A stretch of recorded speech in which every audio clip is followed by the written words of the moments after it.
मेरी सौतन की आत्मा real ghost story. Real ghost story मेरे शूटन की आत्मा। मेरी सौतन की आत्मा real ghost story. Anamika Sharma जो एक सामाजिक कार्यकर्ता, उसकी शादी पटना में हुई थी। शादी के 2 साल में ही उसका तलाक हो गया था। अब वो अपने माता पिता के साथ पुणे में ही रहती है। अब वो एक संस्था के साथ जुड़ी हुई है जो घरेलू हिंसा के शिकार होने वाली महिलाओं की सहाय करती है। शादी टूटने से कोई भी महिला खुश नहीं रहती है, लेकिन शादी करके जुल्म सहने से अच्छा है कि हम अकेले ही रहे। आज मैं आपको एक भयानक रहस्य बताती हूँ कि जिस वजह से मेरा तलाक हुआ था। वैसे तो मेरे पति मेरा बहुत ही अच्छा ख्याल रखते हैं, लेकिन जब उनको गुस्सा आता है तो वो एक अजीब इंसान बन जाते हैं। उनकी आवाज भी भारी हो जाती है। लेकिन मुझे ऐसा लगता था कि उनके गुस्से की वजह से उनके अंदर ऐसा बदलाव आ जाता है, लेकिन ऐसा बिल्कुल नहीं था। उनके ऐसे भयानक रूप के पीछे की सच्चाई कुछ और ही थी।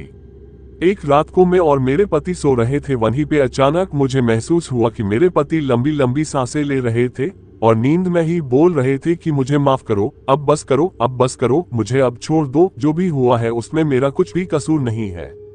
ये सब सुन के तो मेरे रुवाटे खड़े हो गए।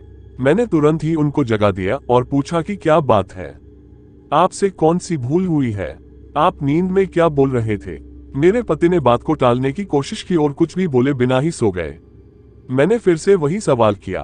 उस समय वो गुस्से में आके मुझे एक जोरदार चाटा लगा दिया।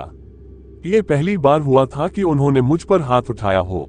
उसी रात को मैंने तय कर दिया कि मैं ये रहस्य को जान के ही रहूंगी। दूसरे दिन मैंने अपनी सास से उनके बेटे की कसम दिलाकर सारी सच्चाई के बारे में जान लिया कि हमारी शादी से पहले मेरे पति की दूसरी लड़की के साथ सगाई हो चुकी थी और 3 महीने के अंदर वो सगाई टूट चुकी थी। सगाई टूटने कारण वो लड़की ने पंखे से लटकर आत्महत्या कर ली थी और वही लड़की अब प्रेत बनकर मेरे पति को हैरान कर रही है। इस बात के कारण कोई भी परिवार अपनी बेटी देने के लिए तैयार नहीं हो रहे थे, इसीलिए उन्होंने ये बात हमसे छुपाई थी। उस रात मैं अपने पति से खूब लड़ाई की और मैंने छुटाछेड़ लेने का फैसला कर लिया, क्योंकि इतनी बड़ी सच्चाई हमसे छुपकर हमें धोखा दिया था। एक रात को करीबन रात के 2 बजे मुझे जगाकर बोले कि तुम इस कमरे से बाहर निकल जाओ। उस समय उनकी आंखें खून से लालचोर हो गई थी और मेरे सामने इस तरीके से देख रहे थे कि मैं कोई पराई व्यक्ति हूँ। मुझे पता था कि इस समय अगर मैं विरोध करूंगी तो वो मेरे साथ मारपीट करेंगे, इसीलिए मैं चुपचाप वहां से बाहर निकलकर ड्राइंग रूम में आ गई। लेकिन मुझे नींद नहीं आ रही थी, इसलिए मैं ये सोच रही थी कि मेरी आगे की जिंदगी कैसे बीतेगी। उसी समय बेडरूम से किसी के बात करने आवाज आने लगी। मेरा हृदय डर के मारे कांपने लगा, क्योंकि कमरे में मेरे पति के अलावा वहां पे कोई नहीं था। मैं तुरंत कमरे से झांक कर देखा तो मेरे तो होश ही उड़ गए। हमारे कमरे में पंखे पर लाश लटक रही थी और मेरे पति लाश के नीचे बैठ के जोर जोर से रो रहे थे और पास में खड़े हुए एक परछाई से बात कर रहे थे। ये सब देखने के बाद मुझे तो चक्कर आने लगे। मैंने तुरंत ही मेरे सास और ससुर जी को उठाया और बेडरूम का दरवाजा खोलने के लिए कहा। थोड़े ही देर में मेरे पति बेडरूम में से बाहर आ गए और अपनी सारी बातों से फिर गए और उस समय कमरे में कोई नहीं था। मैं दूसरे ही दिन अपने माता पिता के वहां चली गई और सारी सच्चाई बात दी। मेरे पिता मुझे एक साधु के वहां ले गई। मैंने उनको भी सारी बातें बता दी। तब उन्होंने जो कहा वो एक चौंकाने वाला रहस्य था। उन्होंने मेरे पति की कुंडली देखकर बोला कि जिस लड़की के साथ तुम्हारे पति की सगाई टूट गई वो तुम्हारे पति और घर वालों के त्रास के कारण मर गई थी और तभी से वो लड़की एक प्रेत बनकर उन सब से बदला ले रही है। तभी से उस लड़की की प्रेत आत्मा ने तुम्हारे पति के शरीर, मन और दिमाग पे कब्जा कर रखा है और वो कभी भी अपना बदला लेने के लिए कभी भी हमला कर सकती है। दूसरे ही दिन मैंने छुटाछेड़ा लेने के लिए कागजात तैयार कर लिए। छुटाछेड़ा लेने के बाद मैं उस भयानक वातावरण से बाहर आ गई।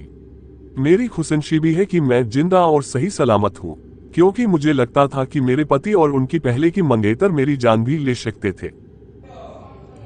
हेलो दोस्तों, नमस्ते। ये कहानी सुन के आपको कैसा लगा नीचे कमेंट बॉक्स में एक प्यारा सा कमेंट जरूर कर देना एंड चैनल को सब्सक्राइब करके रखना, क्योंकि ऐसा वीडियो मैं इस चैनल पे और भी 2 चैनल है उसमें भी लाता रहता हूँ। नीचे कमेंट डिस्क्रिप्शन में वो 2 चैनल का लिंक दे दूँगा ज़रूर, तो आप लोग जाके उस चैनल को भी विजिट करना एंड सब्सक्राइब कर देना।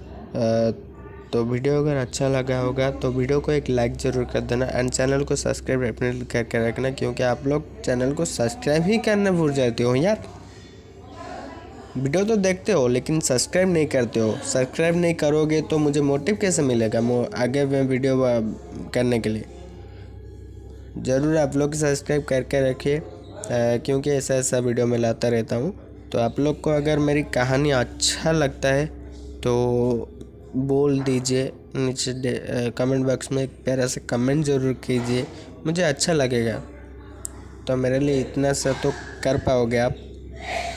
तो वेटिंग, आप क्या करते हो क्या नहीं देखता हूँ मैं। सब्सक्राइब ज़रूर करके रखना चैनल को। Thank you. तब तक के लिए मैं मिलता हूँ अगले वीडियो पे। टाटा, बाय बाय, नमस्ते।